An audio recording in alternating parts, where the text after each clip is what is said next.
E durante essa primeira reunião ministerial nesta sexta-feira, que inclusive foi mencionada pelo Bruno Pinheiro agora há pouco, o presidente Lula disse que a relação com o Congresso será a mais importante do governo. E sobre este e outros assuntos, conversamos agora com o deputado federal José Medeiros, do PL de Mato Grosso. Deputado, bem-vindo ao Jornal Jovem Pan e boa noite. Boa noite a todos os telespectadores, boa noite a Lívia, boa noite a todos aqueles que nos acompanham pelas redes sociais. Agora, deputado, o recado não poderia ter sido mais claro, né? Usando outras palavras, Lula disse que não é o Congresso que precisa do governo, é o governo que precisa do Congresso. Nessa reunião ministerial que deixou clara a intenção dele e a importância que ele dá para a governabilidade. Aí eu pergunto para o senhor, que é do PL, partido de oposição e que vai ter a maior bancada, tanto na Câmara como no Senado Federal, agora nessa próxima legislatura, nesta atual legislatura, como deve ser a relação do partido com o novo governo? Embora seja de oposição, vai haver algum tipo de diálogo? Olha, pelos primeiros dias de governo, a gente sente que vai ser uma relação muito difícil, porque ele resolveu dar uma guinada totalmente de 360, de 180 graus no que vinha sendo o país, né? Em termos econômicos, em termos de tudo. Então, o PL, como pensa diferente, nós vamos querer, obviamente, barrar as pautas que eles vão querer colocar, por exemplo, pautas dos costumes, por exemplo, questão do aborto, e mesmo essa pauta aí que a Bruno acabou de citar, questão do agronegócio. O agronegócio brasileiro deveria estar sendo elogiado pelo Lula. O agronegócio brasileiro deveria estar sendo premiado, mas todo momento ameaçado, toda hora momento achincalhado, estão tomando esses por aqueles. Se tem 2 ou 3 bandidos lá no meio da Amazônia, ele não pode tomar o agronegócio todo, mas a gente sente que ele faz uma exceção, mas colocando a todos no mesmo balaio. O senhor citou algumas pautas que seriam interessantes para o partido e 2 das principais pautas que já vêm sendo defendidas pelo novo governo é a reforma tributária. Há uma previsão do ministro da Fazenda, Fernando Haddad, que isso seja apresentado ao Congresso ou discutido no Congresso já no mês de abril. E tem aquela questão também, né, deputado, da discussão de uma nova âncora fiscal, que na PEC da transição houve um dispositivo que vai permitir que essa nova âncora fiscal seja definida e discutida no Congresso por meio de um projeto de lei complementar e não por meio de uma PEC, o que facilita essa discussão e essa votação. E a perspectiva do governo é que esse projeto seja apresentado ao Congresso já no primeiro semestre deste ano. Como o partido e o senhor veem essas perspectivas do novo governo em relação a estas pautas econômicas? Olha, nós temos uma dificuldade, principalmente quando se fala na reforma tributária, porque, vamos lá, nos entender o que é reforma tributária. O que a gente pensava como reforma tributária era tornar o país amigável para todos aqueles que quisessem investir, abrir uma empresa. Tanto é que isso aconteceu, o país se modernizou muito nesse governo do presidente Jair Bolsonaro. Mas nós pretendíamos avançar, acabar com o cipual de legislação infralegal, que tinha mais de 600 mil portarias e resoluções. Agora, o que ocorre? A gente sente que logo de cara o PT já vem com a conversa que não é muito boa em termos fiscais. Então a gente sente que se eles vão gastar mais, provavelmente essa reforma tributária aí não vem com diminuição de imposto como nós queríamos. Então essa é a nossa preocupação. O que vem por aí nessa reforma? Eu quero chamar para essa conversa também, deputado, o nosso comentarista Antônio Testa, que ele tem uma pergunta também. Testa. Deputado, eu me lembro muito bem do senhor, quando senador, o senhor teve uma votação expressiva disputando a presidência do Senado. O senhor foi um senador bastante combativo e defendeu pautas importantes. Na Câmara dos Deputados, o senhor também tem feito um trabalho muito relevante. O senhor respondeu a minha primeira questão, que foi em relação ao agronegócio. Depois daquela fala do presidente Lula, agressiva, vingativa e cheia de inverdades, né, em relação ao agronegócio, eu acho que o senhor colocou muito bem que o ministro Favaro não vai ter vida boa, né? Ele não terá vida boa. Mas eu queria falar, o senhor vem de origem, sua origem é policial, sou policial federal, rodoviário federal, por que esse governo escolheu, né, uma vítima, assim como Rita escolheu os judeus como o seu alvo preferido, o ministro da Justiça escolheu os CACs, né? E tem feito ameaças assim absurdas em toda essa categoria profissional, legítima, legal, que trabalha para um grande setor da economia que se desenvolve em torno disso, e ele vem cheio de ameaças. Como é que o senhor vê, com a sua formação de policial, essa questão? Ela vai chegar no Congresso e nós teremos uma discussão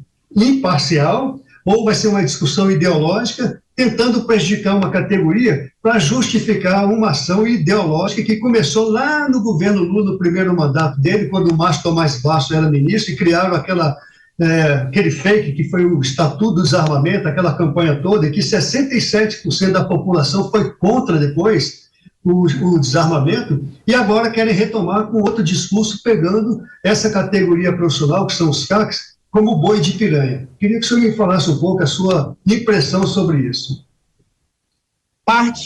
Grande parte é por questão ideológica, que eles perseguem os CACs, parte por desinformação, por não saber o que é CAC. Então, essas pessoas que têm como hobby aí fazer o seu treinamento de tiro, fazer tiro por esporte, elas têm sido perseguidas muito mais do que os traficantes, do que a turma lá do CPX, que estão lá no CPX. Então, a nossa preocupação é que as pessoas que querem ver o progresso desse país, essa categoria, ela emprega muita gente, o agronegócio emprega muita gente, elas estão sendo tratadas com vendetas políticas e sendo prejudicadas e, ao mesmo tempo, prejudicando o Brasil. Veja bem, na questão ambiental, eles estão colocando, o ministro fez uma fala hoje extremamente infeliz. Ele disse que parte do agronegócio aí quer passar a boiada, e quem é contra Lula é porque quer passar a boiada. Ora, o agronegócio tem sido contra a forma, o governo do PT, pelo que ele representa em termos de pensamento para o Brasil. Não é porque quer passar a boiada, não, porque não tem no mundo quem cumpra mais lei ambiental do que o Brasil, porque a nossa lei é a mais draconiana de todas. Agora, deputado, deixa eu comentar um pouquinho com o senhor a respeito dessa votação importante que vai acontecer nas duas casas para a eleição da mesa diretora. Quem serão os próximos presidentes e demais cargos? Quem vai ocupar os demais cargos das mesas diretoras das duas casas? Há uma sinalização, uma confirmação do novo governo de apoio à reeleição aos dois atuais presidentes, Arthur Lira, no caso da Câmara dos Deputados, e Rodrigo Pacheco, no caso do Senado Federal / Congresso Nacional. E há uma movimentação, uma articulação no PL para tentar fazer com que o ex-ministro Rogério Marinho seja o próximo presidente do Senado Federal. Como estão essas articulações para viabilizar esse projeto?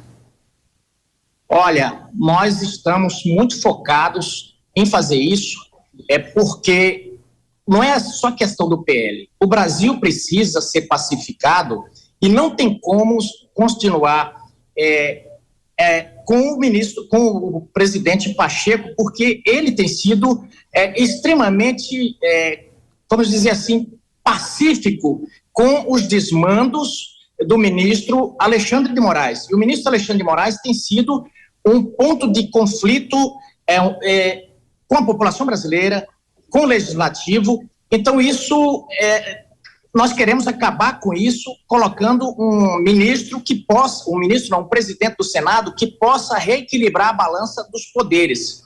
E esse candidato que está sendo posto, o Rogério Marinho, a gente está trabalhando com unhas e dentes, ligando para todos os senadores, os novos senadores, para ver se a gente consegue convencer de que o Brasil precisa de um equilíbrio nos poderes e esse equilíbrio passa pelo Senado Federal. Testa. O deputado colocou muito bem, né, que o foco mais importante, na minha opinião, é a disputa no Senado. O Senado hoje é quase que uma instituição subalterna ao Superior Tribunal Federal e mais ainda ao ministro Alexandre de Moraes. O presidente Pacheco, desde que ele assumiu, ele só faz a vontade do Supremo Tribunal Federal. Houve muitos pedidos de convite, inclusive, para que o Alexandre de Moraes, o ministro Barroso, fosse às comissões do Senado para poder explicar algumas coisas. Eles nunca sequer deram satisfações. E não foram pautadas nenhuma dos pedidos de abertura de CPI, feito pelo senador Girão, pelo senador Lazier Martins. O presidente Pacheco simplesmente nem dá satisfação, sequer responde a esses senadores, desobedecendo o regimento interno, é uma coisa absurda. Agora, evidentemente que o Senado tem hoje um grupo muito forte, coeso, que vai ser subordinado ao Lula, à vontade do Lula. Entendeu? Esse que é o grande problema, já estão negociando um sucessor depois da reeleição do Pacheco. E se o Rogério Marinho conseguir capitalizar mais votos, entendeu? Ele pode sim fazer uma frente. Se for reeleito, ele provavelmente vai propor mudanças radicais na relação do Senado via a Comissão de Constituição e Justiça com o Supremo Tribunal Federal. Entendeu? Esse é um ponto importante. Uma mudança radical seria muito importante se acontecesse no Senado Federal, porque é ele que tem que analisar as nomeações, fazer a sabatina dos candidatos ao Supremo. Mas, se Pacheco for reeleito, nós teremos a continuação dessa tragédia. Não haverá mudança nenhuma. Portanto, é muito importante, sim, que a população inteira se mobilize com seus senadores e tentem convencê-los de que é necessário haver uma mudança muito, muito boa no Senado. Independentemente de ser Rogério Marinho, de ser o Girão, qualquer outro, desde que não seja uma pessoa com o perfil do Pacheco, que é extremamente submissa à vontade do Superior Tribunal Federal, porque ele deve ter muitas coisas das suas empresas, essas coisas que lá no Senado se fala muito, de interesses corporativos e pessoais em relação ao Supremo. E para o Senado isso é muito ruim. Qual seria, deputado, a mudança mais importante, analisando esses aspectos levantados pelo Testa, que teria de ser efetivada primeiramente caso Rogério Marinho consiga ocupar essa vaga de presidente do Senado? Olha, a primeira coisa é o reequilíbrio dos poderes. A primeira coisa é abrir um processo de impeachment por tudo que o ministro Alexandre de Moraes tem feito e começar a resgatar a autonomia do legislativo brasileiro. Que está sendo perdida já há algum tempo. Quando eu estava no Senado, eu já dizia, certa feita eu disse, olha, quem se comporta como verme não pode reclamar quando é pisado. Esse pensamento, ele é centenário, mas vale até hoje. E o que está acontecendo é isso. Hoje, o congressista não tem mais a imunidade parlamentar, ele não tem como fazer o mandato representando o seu estado, o povo do Brasil, porque qualquer coisa que ele diga está passível de ser multado ou de ser preso. E, além disso, não pode recorrer à justiça porque corre o risco de ser multado e ser multado ainda com requintes de jocosidade, como foi o nosso caso, do nosso partido que entrou. Então, isso precisa ser reposto no lugar. Nós pensamos que quando a Câmara cortou na carne, e eu fui contra, mas quando a Câmara cortou na carne, afastando o seu deputado, todos nós achamos que aquilo estaria estancado, estaria pacificado, mas o conflito continuou e o ministro Alexandre de Moraes não para na sua sanha. Essa última ação dele assustou todo o Congresso, onde ele está com aquele sistema que parece o Spider, chama a rede, onde eu ligo para você, se eu estou grampeado, automaticamente você fica grampeado e isso vai crescendo. Isso não tem limite, o próprio STF já disse que isso é ilegal, então nós estamos estupefatos. Agora, só o Senado, e aí o ministro Rogério Marinho, atual senador Rogério Marinho, teria essa tarefa de colocar as coisas no eixo, coisa que o próprio STF poderia fazer, puxar o freio, dar um freio de arrumação. Mas como não tem feito, o Congresso vai ter que fazer. Se o Senado não fizer, a Câmara vai ter que fazer através de uma CPI. Agora, deputado, mais uma pergunta para a gente fechar, e eu quero reproduzir a mesma pergunta que eu fiz para a deputada federal Bia Kicis. Nós tivemos oportunidade de entrevistá-la nesta semana, e eu mencionei justamente uma questão que eu já levantei aqui com o senhor, que é o tamanho da bancada do PL no Congresso, nesta atual legislatura. E eu questionei a ela, e repasso esse mesmo questionamento ao senhor, sobre o quanto esse fato, esse feito importante para o PL pode ser, digamos, apagado ou minimizado diante da tentativa de construção de uma frente ampla pelo governo Lula, pelo presidente Lula. A gente viu um apoio de vários partidos a Lula durante a votação da PEC da transição, ou PEC fura-teto. Sei que estamos falando de uma outra legislatura, mas já há articulações para para a construção dessa frente ampla. Já há esse apoio ampliado de partidos ao governo Lula? Há uma ala dentro do PL que está disposta a conversar com o governo Lula? O que se tem do Congresso de hoje? O que dá para adiantar para a gente? Olha, a gente sabe, isso é histórico no Brasil, infelizmente, o cheiro da brilhantina nem todos conseguem resistir. E todo mundo conhece o jeito de atuar do Lula com o Congresso, com todo respeito ao presidente eleito, mas nós sabemos que ele não é bicho para criar solto. Vide o seu primeiro governo, o escândalo do mensalão e tantas outras formas de cooptação, inclusive no impeachment, onde ele ficava lá no Royal Tulip tentando evitar o impeachment da Dilma. Então a gente sabe que vai ser uma luta diária para manter os congressistas firmes num propósito de defesa do Brasil, porque o que a gente sente agora é que esse governo tem um plano de desmonte e ele vai avançar com esse discurso lindo, porque o PT sempre tem um pano de fundo para suas teses, ele coloca sempre, na política tem os pobres, as minorias, essa coisa toda. E lógico, ele vai colocar a nação ou os pobres mesmo, como foi o último projeto da PEC.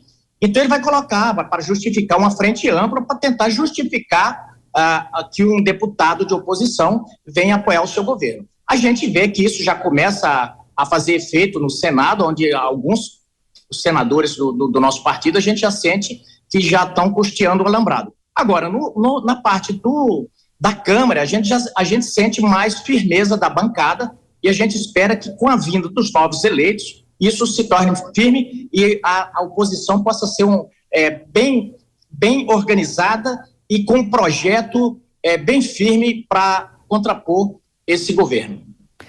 Gostaria de agradecer ao senhor, deputado federal José Medeiros, do PL de Mato Grosso, pela entrevista nesta noite de sábado. Deputado, obrigada pela participação e um ótimo fim de semana. Boa noite. Eu que agradeço e parabenizo a Jovem Pan por estar sendo praticamente o único órgão que amplifica a voz dos brasileiros.